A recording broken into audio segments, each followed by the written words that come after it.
Dear students, welcome to all of you in my YouTube channel. If you have not subscribed my channel, so firstly subscribe it and also press the like button. Today my topic is sets. आज हम sets के बारे में discuss करेंगे कि sets actually होते क्या हैं. The collection of well defined objects. जैसे अगर मैं एग्जाम्पल लूँ कुछ, जैसे मैंने ये एग्जाम्पल ली, there is collection of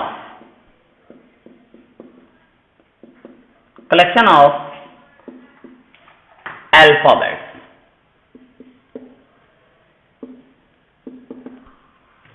तो ये क्या है? ये वेल डिफाइंड है.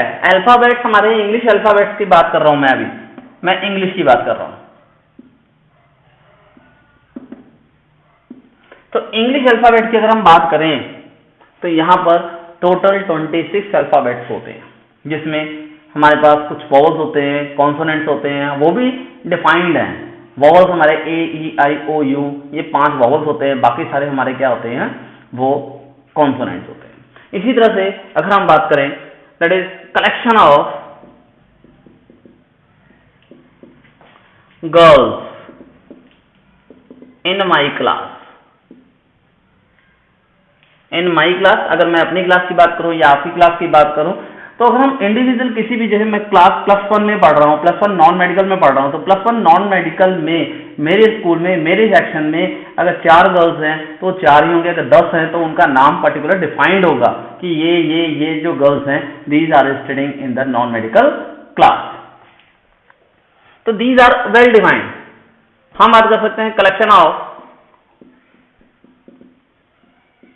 बुक्स written by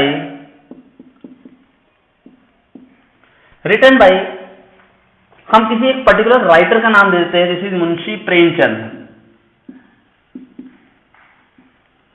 तो मुंशी प्रेमचंद ने जो बुक्स लिखी है, उन्हीं बुक्स का कलेक्शन, तो वो भी क्या होंगी? वो वेल डिफाइंड होंगी. कि यहां पर हमें पता है कि ये वेल डिफाइंड है. किसने लिखी है? मुंशी प्रेमचंद ने लिखी है. Collection of all natural numbers. Natural number, तो हमें पता है नेचुरल नंबर्स के सेट को हम कैपिटल N से भी डिनोट करते हैं. जो ये हमारा कैपिटल N है, नेचुरल नंबर को डिनोट करता है. W होल नंबर को डिनोट करता है. और हमारे पास इंटीजर्स है, I से Z से रिप्रेजेंट करते हैं. रियल नंबर है हमारे पास. तो ये हमारे पास कई तरह के सेट्स आते हैं. तो वो उनको सेट्स इसीलिए कहते हैं because these are well defined. हमें पता है natural number start from 1 2 3 and so on. तो whole number start from 0 0 1 2 3 and so on. तो इस तरह से हमारे पास हर एक इंटीजर के लिए प्रॉपर डेफिनेशंस होती हैं. तो इसका मतलब ये वेल डिफाइंड. फॉर एग्जांपल हम डिस्कस करते हैं, जैसे some most dangerous animal. Dangerous animal in the world.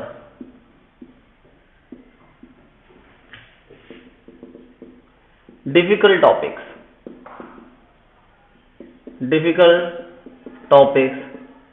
in maths.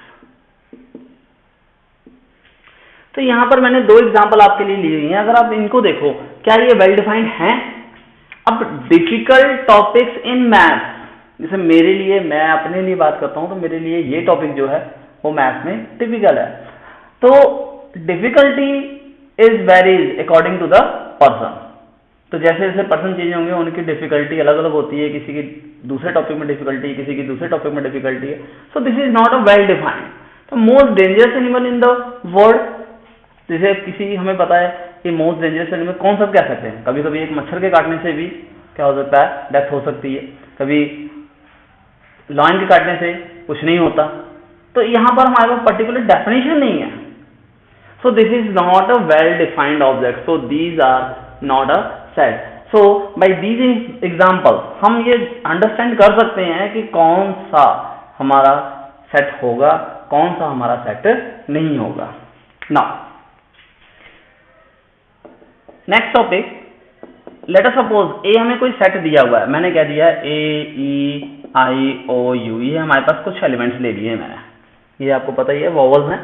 मैंने कुछ एलिमेंट्स ले लिए हैं. अब हमें यहाँ पर रिप्रेजेंट करना है कि ये ए इसका एलिमेंट है या नहीं.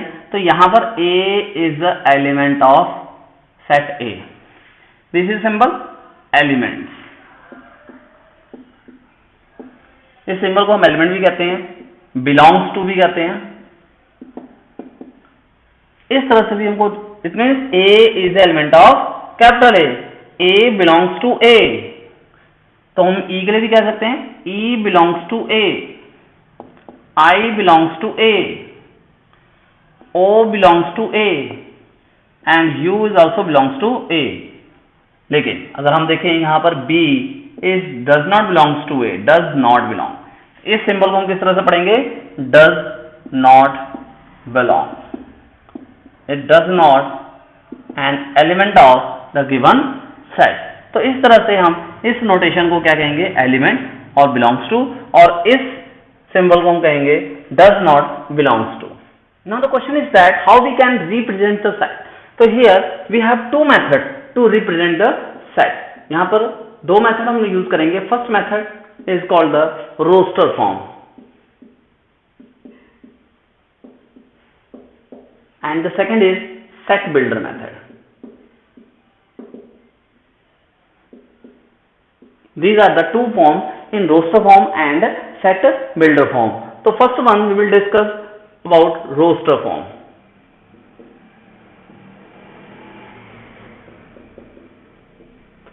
रोस्टर फॉर्म में हम क्या करते हैं कि जो भी हमारे पास एलिमेंट्स गिवन हैं उस सेट के, तो उनको रिप्रेजेंट करने के लिए हम एक कर्ली ब्रैकेट के अंदर ही लिखेंगे एलिमेंट्स को. जैसे मैंने अभी ए सेट को रिप्रेजेंट किया था, set A equals to A E I O you.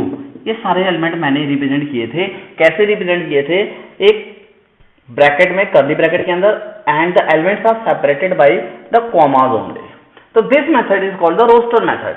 जैसे मैं कुछ example, here I have taken 3 examples to explain the roster form.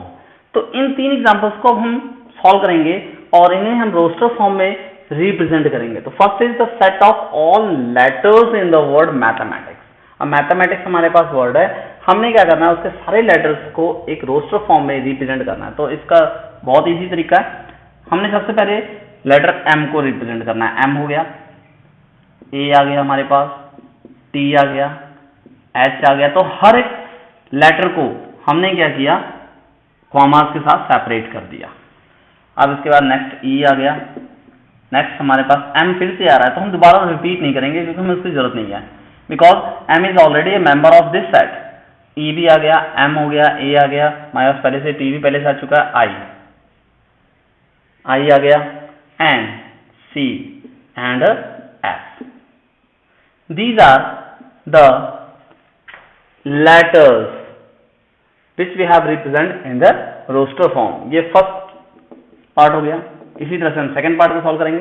Set of all natural numbers less than 7. और 7 से लेस देन सारे natural number हमारे होंगे 1 2 3 4 5 6.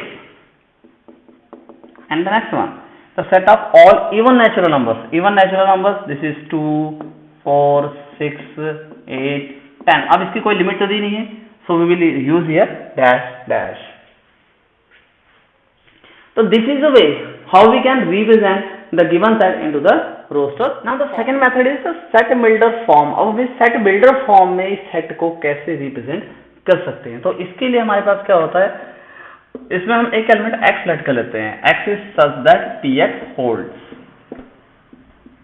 हमारे पास कोई डेफिनेशन दी होगी और हमने उसको इस फॉर्म में रिप्रेजेंट करना है. x is such that px holds. px कोई भी हमारे पास कंडीशन दी हो सकती है. जैसे अगर हम एक एग्जांपल लें, that is set of all even natural numbers.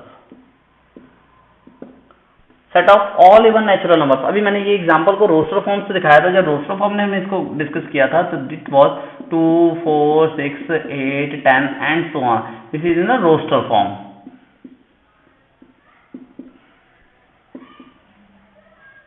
Now अब इसी सेट को मैंने सेट बिल्डर फॉर्म से रिप्रेजेंट करना है. तो इसको रिप्रेजेंट करने के लिए हम क्या लेते हैं? This is x is such that x is an even number. इस तरह से रिप्रेजेंट कर सकता हूं. मैं इसको रिप्रेजेंट करने के लिए और यूज कर सकता हूँ, this is x equals to 2n, क्योंकि कोई भी इवन नंबर है वो 2 का मल्टीपल होगा, दिस इज 2n, और n क्या हो सकता है, n belongs to the natural number, मैं इस तरह से भी रिप्रेजेंट कर सकता हूँ।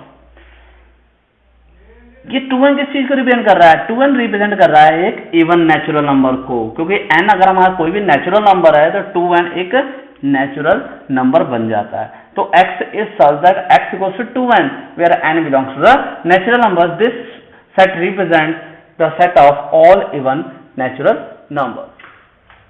To more clear this topic, I have taken 3 examples again here, and we have to write these 3 sets in the set builder form. Roster form में दिए हुए हैं और सेट बिल्डर फॉर्म में हमें इनको रिप्रेजेंट करना है। तो सबसे पहले हम वही लेट करेंगे, this is x is such that, अब यहाँ पर ये क्या लिखा हो, 1 2 3 4 5 6, ये हमारे पास क्या दिया हुआ है कि ये नेचुरल नंबर है। तो x is such that x equals to what, x is equals to, हम कह सकते हैं x belongs to the natural number, x को हम नेचुरल नंबर कह सकते हैं, और इस x की वैल्यू कहां से कहां तक है, लेस देन और इक्वल टू 6 है, मतलब x की वैल्यू 6 से लेस भी है और 6 के इक्वल भी है। So this is the representation of this set. इसको हम रिप्रेजेंट करने के लिए दूसरा वे भी यूज कर सकते थे, this is x is such that x is a natural number less than 7। ये दोनों ही मेथड ठीक है इसको रिप्रेजेंट करने के लिए, मैंने चाहे इस फॉर्म से करूं चाहे मैं इस फॉर्म से करूं, दोनों ही मेथड मेरे इस सेट को रिप्रेजेंट करने के लिए सही हैं।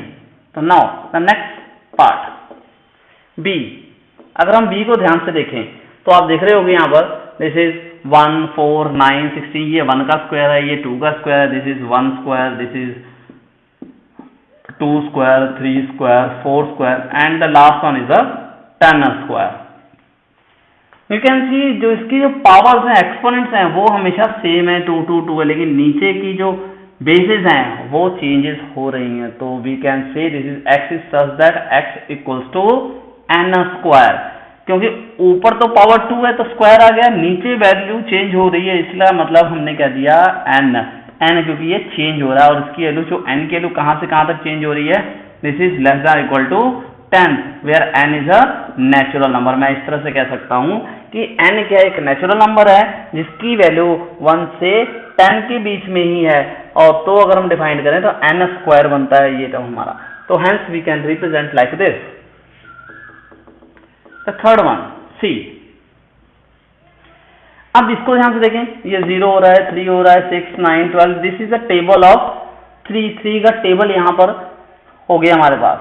तो अब इसको रिप्रेजेंट के लिए हम लिख सकते हैं this is x is such that x equals to 3n, जहां पर n को हम कह सकते हैं n is a whole number only, x is such that x equals to 3n where n is a whole number. n की value whole number हमें पता है कहां से शुरू होते हैं, 0 से शुरू होते हैं, 0 1 2 3 4। जब हम x के लिए 0 पुट करेंगे 0 मिलेगा, 1 पुट करेंगे 3 मिलेगा, 2 पुट करेंगे 6 मिलेगा, 3 पुट करेंगे 9 मिलेगा, एंड सो ऑन।